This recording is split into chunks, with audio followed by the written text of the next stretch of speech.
Buenos días, buenas tardes, buenas noches, depende en qué horario estés viendo esto. Mi nombre es Juan Arrurúa, soy estudiante de la carrera de Relaciones Laborales y pertenezco a la agrupación Sociedades Grandes de Centro de Estudiantes.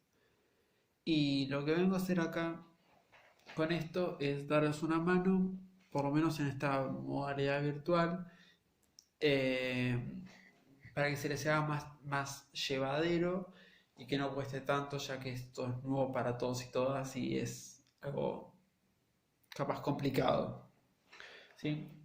Les vengo a dar una mano claramente en la materia Introducción a las Relaciones Laborales, que tiene tres ejes. ¿Sí? Que esto es pregunta al trabajo práctico y no me parece menos mencionarlo. Tiene el eje histórico, tiene el eje administrativo en recursos humanos y tiene el eje legislativo laboral. ¿Sí? En el eje histórico eh, se basa, por lo menos esta primera parte, en lo que ustedes están viendo, en Gran Bretaña en el siglo XVIII, siglo XIX, la expansión de un modelo productivo capitalista y cómo este repercute en el ámbito histórico, perdón, en el ámbito histórico no, en el ámbito económico, en el ámbito político, en el ámbito social, cultural, etcétera, y cómo va este cambiando todo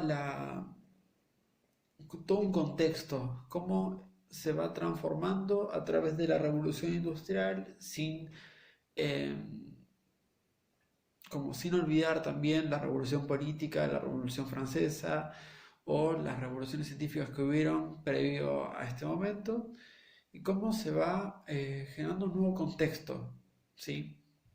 Bueno, previo a hablar de todo esto, hay que ver primero los antecedentes a este modelo de producción capitalista que se va iniciando.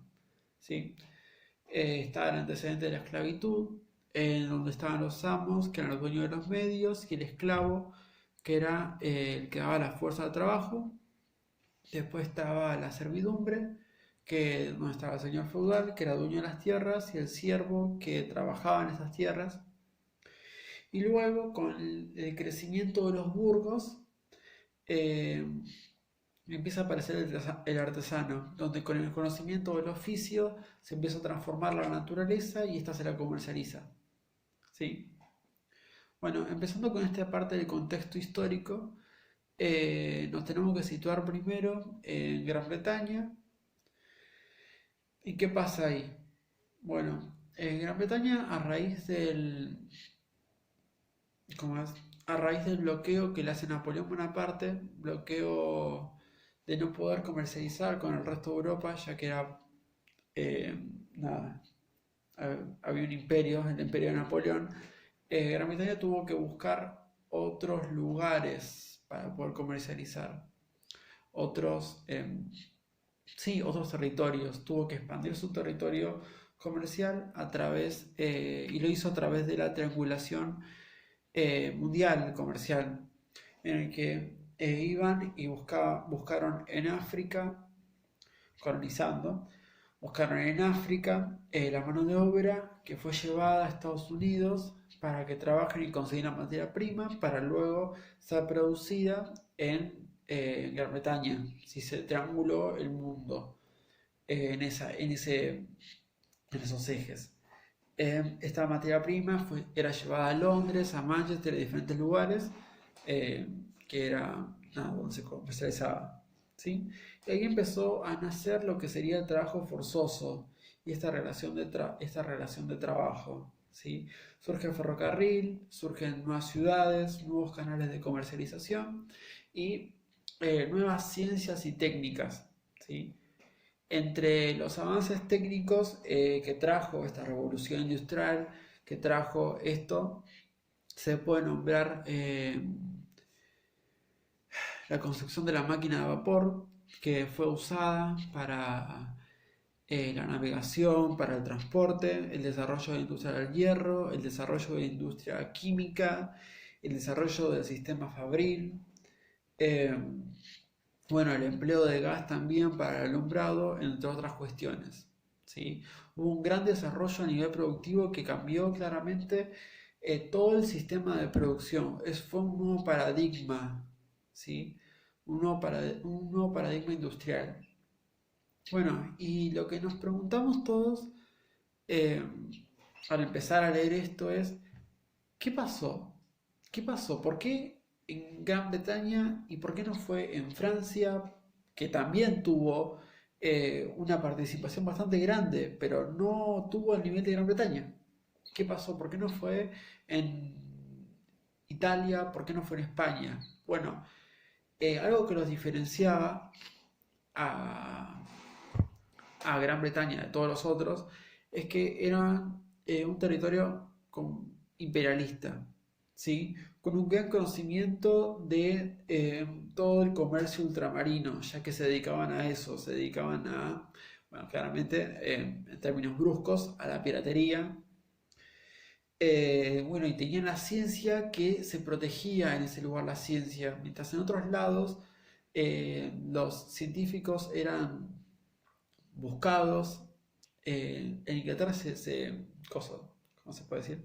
Se protegía esta ciencia y se quería desarrollar. Y además lo que tenían también era una gran flota naval, una de las mejores flotas naval de toda, la mejor flota naval a nivel mundial en ese momento, eh, que encima la burguesía invertía en esta flota naval. Entonces tuvo una gran ventaja ya que pudo dominar los mares y expandir su comercio, expandir todo y poder también, y así también, perdón, pudo expandir este nuevo modelo productivo, ya que ahí empezó una, ¿cómo se puede decir? Una división internacional del trabajo. Se empezó también a eh, decir a los demás países qué tenían que hacer, ¿sí? Aunque eso después lo van a ver en otros contextos, después cómo esto repercutió en América Latina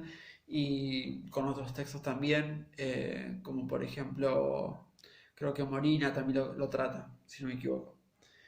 Bueno, ¿qué trajo este nuevo cambio industrial? Eh, ¿Cómo repercutió en lo que es lo social? Porque ya hablamos de lo productivo, ya hablamos de los avances tecnológicos, ahora, ¿qué repercutió a nivel social? Bueno, a nivel social, este industrialismo creó lo que se podría decir una nueva clase social, ¿sí? Que era el trabajador fabril. Este trabajador fabril fue sacado de lo que son sus tierras y fue llevado a la ciudad, ¿sí? Empezó a haber también, además de cambios políticos, económicos, etcétera, etcétera, etcétera, hubo también un cambio demográfico. Se empezó a llenar las ciudades eh, de industrias, de trabajadores, había una gran demanda de trabajadores y después hubo un exceso de mano de obra de tantos trabajadores que se necesitaba. Bueno, estos trabajadores eh, vivían en condiciones realmente miserables, realmente muy decadentes. Que esto también se lo llamó, tiene un término que muchos usan, que es la cuestión social, ¿sí? Donde estos trabajadores trabajaban más de 16 horas, no tenían seguridad, no tenían higiene, vivían hacinados, había un exceso de mano de obra, así que también tenían muy malas condiciones, no tenían derecho a huelga, no tenían derecho a protestar, porque si no se quedaban sin trabajo. Eh, bueno, además le pagaban por nada y y también lo que se hacía era que esta familia, los trabajadores, tengan muchos hijos. Para estos hijos llevarlos también a la industria, se vio mucho en la parte minera, en las minas, los niños y niñas trabajando en estas minas, porque ya que podían entrar mejor. Se puede decir que en esta etapa la mortalidad infantil era altísima, eh, bueno, y la mortalidad de jóvenes y adultos llegaba a los 30-34 años. Había muy malas condiciones eh, claramente de miseria y de explotación. Bueno, a todos estos cambios sociales que claramente había muy pocas condiciones favorables de los trabajadores. Va, no había ninguna, ya de por sí, no había ninguna, ya que no tenían derecho, no tenían derecho a protestar, no tenían derecho a nada. Bueno, en 1769, de 1769 a 1812 aparecen las primeras sublevaciones de los trabajadores en busca de las reivindicaciones de sus derechos ante los patrones. ¿Qué hacían ellos? Se paraban enfrente de los establecimientos haciendo una huelga o levantamiento armado, que luego era reprimido porque claramente había una gran fuerza represiva en ese momento. Bueno, en consecuencia de todas estas condiciones horribles que tenían los trabajadores, se empezaron a generar unos nuevos movimientos, unas nuevas ideologías en ese momento, ¿sí? Que son, bueno, empieza el ludismo, que tiene como máximo exponente a Ned Ludd, o Ned Ludd, como quieran decirle, que habla acerca de que las máquinas les absorbían la vida, ¿sí? Entonces que ellos tenían que destrozar las máquinas para poder liberarse, ya que estas máquinas los estaban oprimiéndolos. Bueno, luego está el cartismo, que era los trabajadores ciudadanos de ese lugar hacían una carta, que era la carta del pueblo, que se la llevaban a los gobernantes o al alcalde para exponer estos problemas.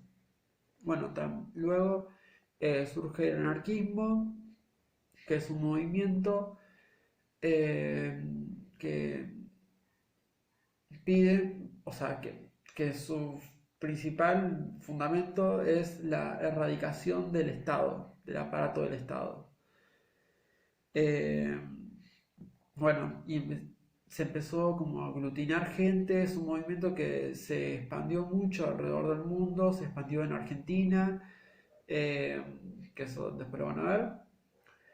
Bueno, se expandió y se empezó a aglutinar gente haciendo esto, haciendo huelgas violentas, con levantamientos armados, que eran reprimidos también, ya que había, vuelvo a repetir, una gran represión acerca de quién protestaba, porque los trabajadores no tenían derecho a huelga, entonces los reprimían. Bueno, y también surge lo que se llama el socialismo, ¿sí? Que se divide en dos. Está el socialismo utópico, que creía en la bondad del hombre, en lo que había dos exponentes, hay más, pero los dos principales exponentes son Saint-Simon, que es un sociólogo, que luego van a ver también más profundamente, y está Robert Owen, que era un empresario que llevó esta ideología más práctica a lo que es su industria New Lanark, que nada, llevó esta ideología más a la práctica, no tanto a la teoría. Como después está el socialismo científico o comunismo, eh, que tiene que ver con, bueno, en 1848, Karl Marx y Engels publican el Manifiesto Comunista, que creían en la protección legal del trabajador y empiezan a hablar acerca de una relación salarial entre el capitalista y el trabajador que originó una lucha de clases. Había una relación salarial muy desigual, bueno, y esto originó una lucha de clases y que el trabajador, la única forma de poder ganar esta lucha es a través de que todos los trabajadores del mundo se unan y hagan una revolución del trabajador, ¿sí? O revolución del proletariado. Bueno, hablando más a lo largo de este siglo, se puede decir que la acumulación originaria de capital que tenían por Gran Bretaña por la piratería y por etcétera, más las dos fases de la revolución industrial, la primera con el algodón y la segunda con el acero, Esto trajo un incremento exponencial de la economía inglesa que facilitó eh, a la expansión de este modelo productivo capitalista, ya que en ese momento Inglaterra era la hegemonía mundial y dominaba los mercados. Fue algo muy único, por así decir. Fue un país en sí pionero en, en todo esto. No se había visto antes todo el tema de la máquina a vapor, ni esta producción de manera tan masiva. Eh, y así, bueno, eso. Y cuando estalla la revolución industrial, se generan, como dijimos, ah, sí, como dijimos, en el socialismo utópico o en el comunismo, que son los mismos, eh, dos clases antagónicas, que es el capitalista y el trabajador, proletariado, como quieran decirle. Bueno, y en esta relación, bueno, claramente ahí la relación social cambió, ya que no es lo mismo previo la sociedad precapitalista a la sociedad postcapitalista, va, capitalista en sí. Eh, la relación social cambió y la relación salarial, perdón, y en esta relación salarial empieza a aparecer la relación laboral. ¿Sí? Este fue el origen de lo que nosotros ahora tenemos que estudiar, que es las relaciones laborales. Este fue el origen de nuestra carrera. Bueno, y todo esto a nivel mundial. ¿Y en Argentina qué pasó? Bueno, en todos estos momentos, sí, más, esto lo voy a hablar muy general, sí.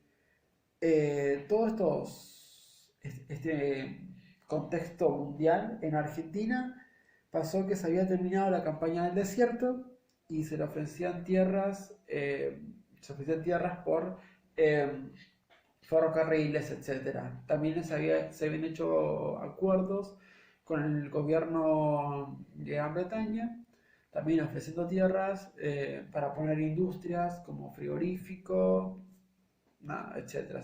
Habían llamado también capitales extranjeros para capitales ingleses, más que nada también, bueno, Estados Unidos también, bueno, es otra cosa. Eh, bueno, sí.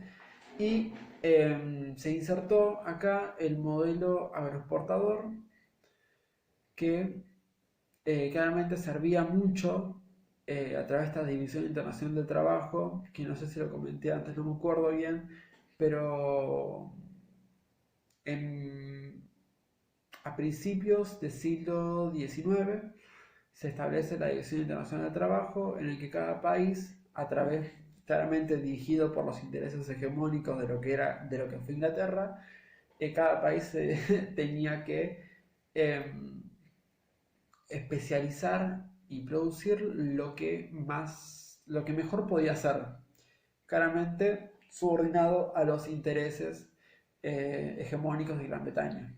Bueno, y a la Argentina le tocó el modelo agroexportador, modelo nada, que exportaba materias primas. Bueno, y eso en sí se puede decir que es un pequeño resumen de lo que es esta primera parte, esta introducción a todo este contexto. Ya más adelante van a empezar a ver por autores diferentes tiempos, diferentes paradigmas.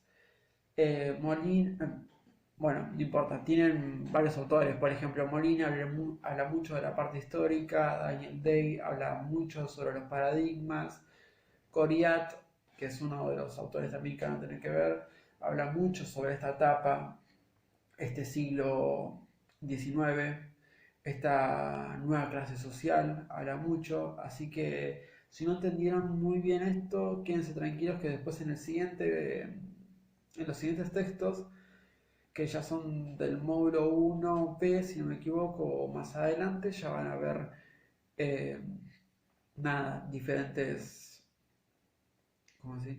Diferentes autores que van a poder explicarlo mejor y más completo. ¿Sí? Esto es muy introductorio, ya después cuando vean por autores, como dije, lo van a entender mejor. ¿Sí? Bueno, les recuerdo que cualquier duda que tengan me pueden consultar al privado, me pueden consultar por WhatsApp. eh, Supongo que si están en este grupo es porque están también o tienen contacto con los chicos de sociedades grandes o están en el grupo de sociedades grandes y nada, me pueden contar por WhatsApp y consultarme, no tengo ningún problema.